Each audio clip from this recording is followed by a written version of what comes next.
Welcome back to another MickMac tabletop review. Today we'll be taking a look at the FEG P9RZ 9mm semi-automatic pistol. Recently I was scanning my local gun shops and gun shows in search of a good subject for a restoration video when I came upon this 1980s Hungarian-made FEG P9RZ 9mm pistol. The bluing was about 99% gone and most of the external surface was pitted with rust, even the magazine. The trigger was the only part that still looked good, but the gun had all of its parts and seemed to function just fine. It was down to price. But with a price tag of $300, I walked away the first time I saw it. In good shape, a P9RZ might be worth $400. This one was not in good shape. Every week I'd return and look it over.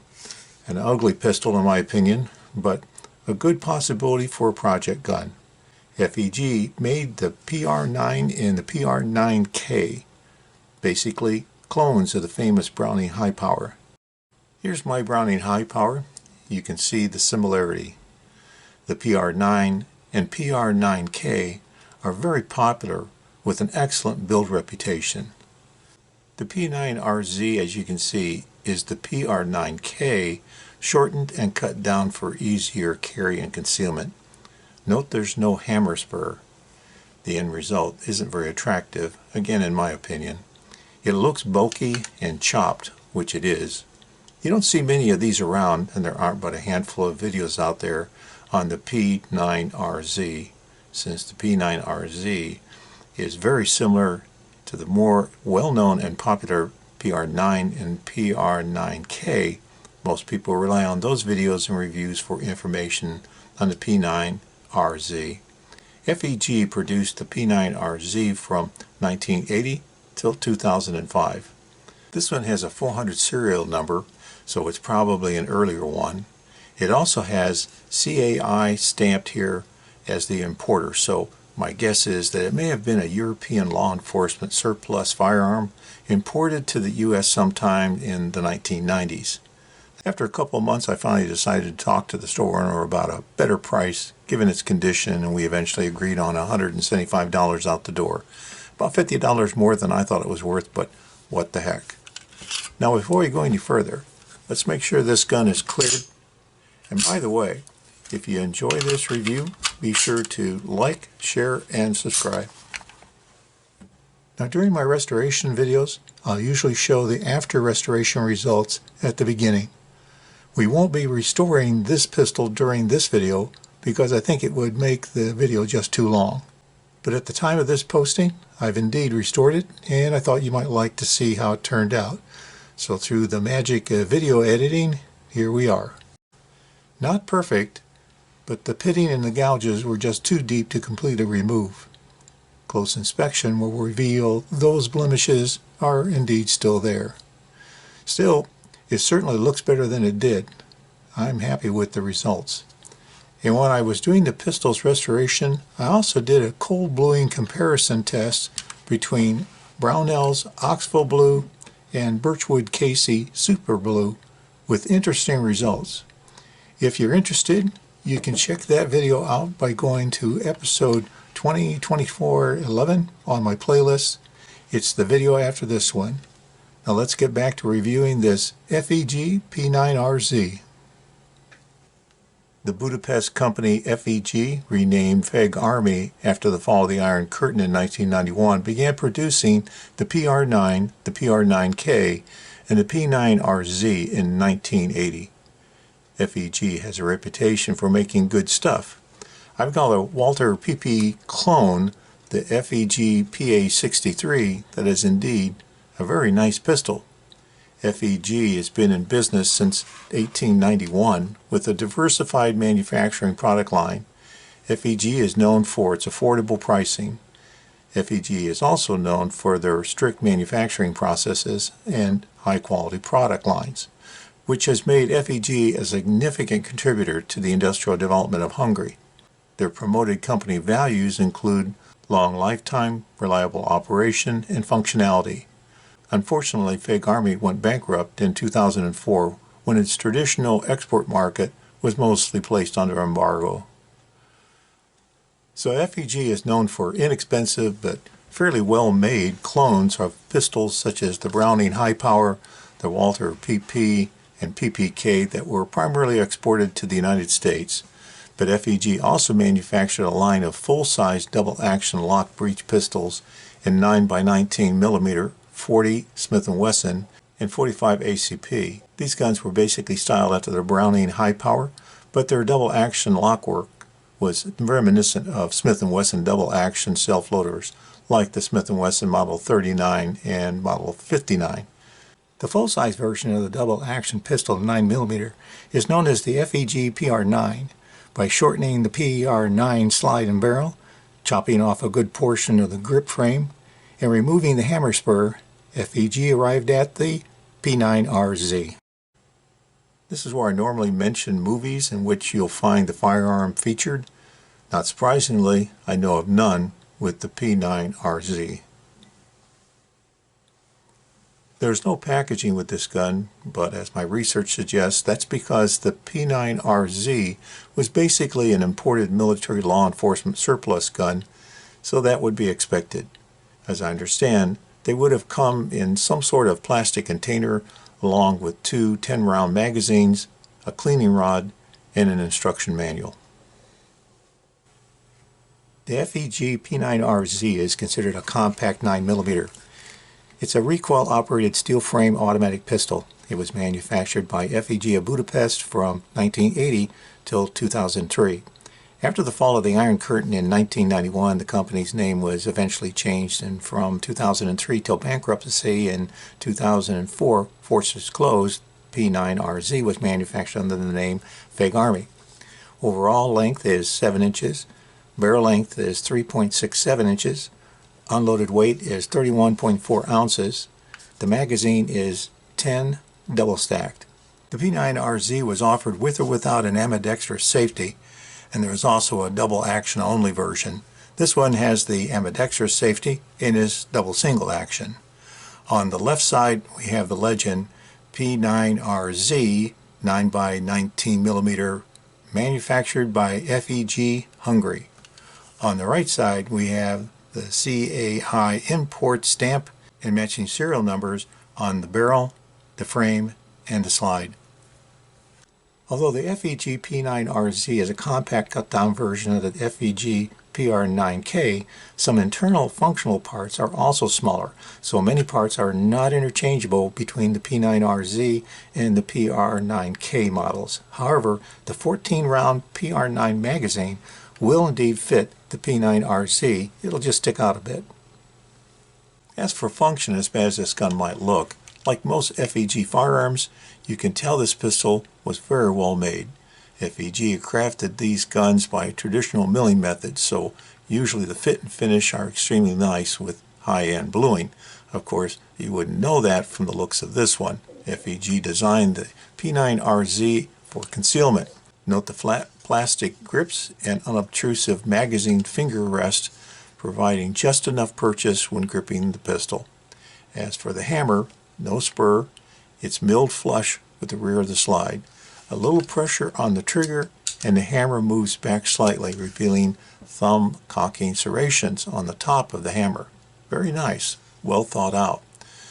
The safety decocker is ambidextrous, forward for fire, down for safe, and applying the safety drops the hammer and interposes the block between the striking face of the hammer and the firing pin. Sights are 3-dot with a U-notch rear, which is driftable adjustment for windage. I have long fingers, so this grip being short and fat is a little strange. While the part I can get 2 fingers around feels good, I'm left with only a half grip. The big surprise to me was how this didn't seem to be a problem when shooting. The gun's balance is very good, and surprisingly, I found it pointed well for me. I hadn't expected that. As always, I'd taken this gun apart to check that there weren't any obvious problems and do a little cleaning. It was disheartening to see how utterly dirty the insides of this gun were. But the barrel brightened up easily and everything seemed to function as it should. The parts and design remind me of a Smith & Wesson double action self-loader. That actually made me smile because I know those Smith & Wessons very well. A total disassembly shouldn't be a problem, which is good because that's what this gun will require for restoration. Now, there's not much point in restoring a gun that doesn't work, so a trip to the range is important. I began with the target set out to 25 feet, my usual training distance, with full expectations that I'd be moving the target up to 15 feet for this close-up belly pistol.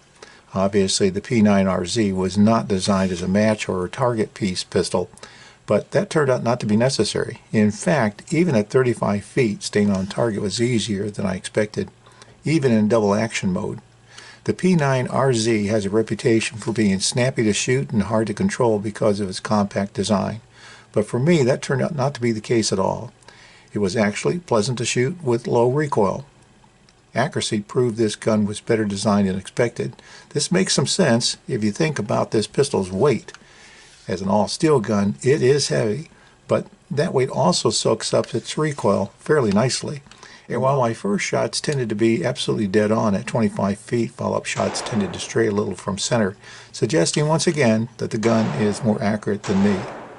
At the range, I've set the target out to 25 feet, my usual training distance. For whatever reason, my first shot almost always ends up dead center no matter what the gun or the situation. Follow-up shots, not so much. Although a heavy pistol, the P9RZ is a pretty nice shooter. Moving the target out to 35 feet and trying a bit of controlled rapid fire.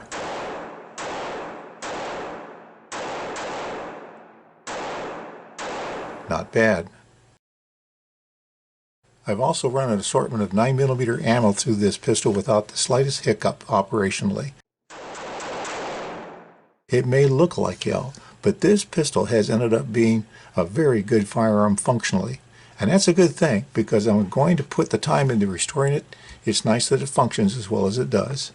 Makes it worthwhile. As for cons, although very similar to the PR9 and PR9K, the more compact P9RZ parts were affected by the reduction to the point that several parts are not interchangeable with the PR9 or the PR9K. And since not as many PR9Zs were made, that could be a problem when seeking replacement parts. Another issue is the gun's weight. As an all-steel gun, it's heavy, over 35 ounces, about 2.2 pounds loaded. Perhaps good to tame recoil, but what about for real-world carry? And only 10 rounds will be a concern for some. As for pros, the FEG P9RZ has a reputation for being well-made, reliable, and accurate. I like that the PR9Z is built on the Browning high-power Smith & Wesson semi-auto double single-action design. Good designs. While the PR9Z is a chopped-down version of the PR9K, you can tell serious thought was given to addressing its owner's needs as a functional carry weapon. You know, this one needs attention. The foundational quality is there. That's important for good results. And the price of a nice P9RZ today is still fairly affordable. Okay, no doubt the P9RZ is no competition against today's modern options, but if you keep in mind the context of this pistol, when it was designed, and that its intent was as a compact law enforcement firearm, your appreciation of the P9RZ should certainly increase. This assembly begins with removing the magazine. Push the safety down. Pull the slide back to where you can lock the slide back. Reposition your hand so you can grasp the slide to the frame and release the slide slightly so the slide stout can be pushed out from the right side of the frame and removed.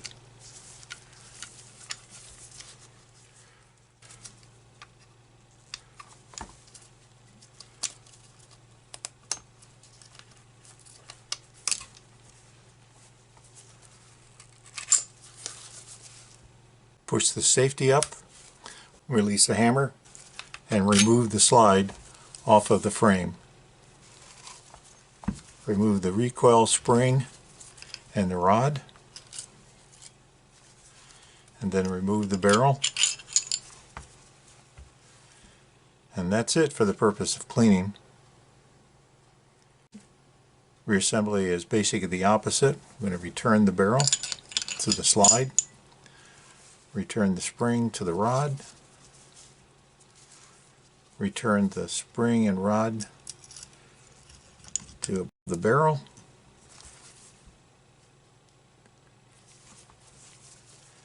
return the slide to the frame,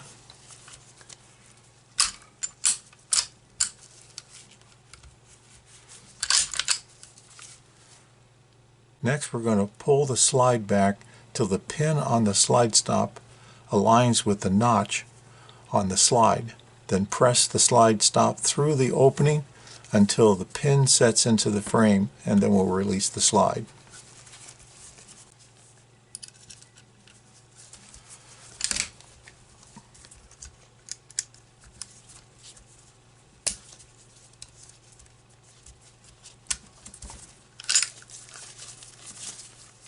Then we'll return the magazine and test for function.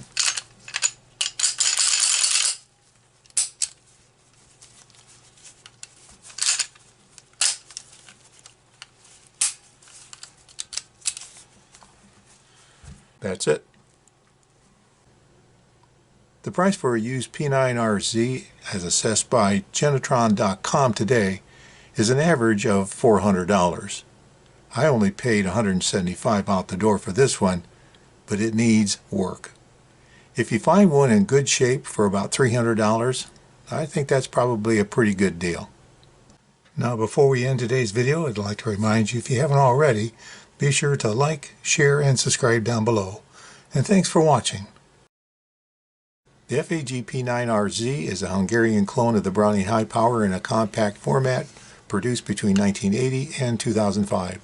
Chambered in 9mm parabellum, the P9RZ is a double single action pistol with 10 round capacity. The P9RZ is less popular than the larger FEG PR9K, but market values would suggest a solid pricing today and probably into the future.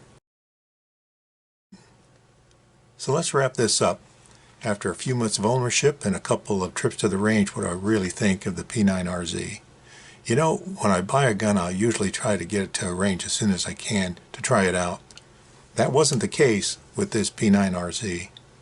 Given how it looked, I admit I just wasn't very motivated. It was months just sitting there. I bought it more for the challenge of restoring it, but even there, I wasn't really very inspired. However, once I actually took it to the range and shot it, I could see where the P9RZ could actually turn out to be a pretty nice firearm. It certainly shot much better than it looked. Oh yes, it's not very attractive and it's bulky and it's heavy, but there's no denying that the P9RZ is a well-made pistol. And although it may look like it's just a chopped down version of the Browning High Power, the P9RZ feels and shoots better than you might expect. Its low recoil makes it pleasant to shoot, so if you're looking for a concealment pistol in a service caliber, I believe you'll find the P9RZ a good one to consider. Now the next step here will be to tackle its restoration, but I'll leave that for another episode. Any weapon you carry is better than the one you left at home. Thanks for watching, and hope you'll be back for my next tabletop review. Until next time, stay safe.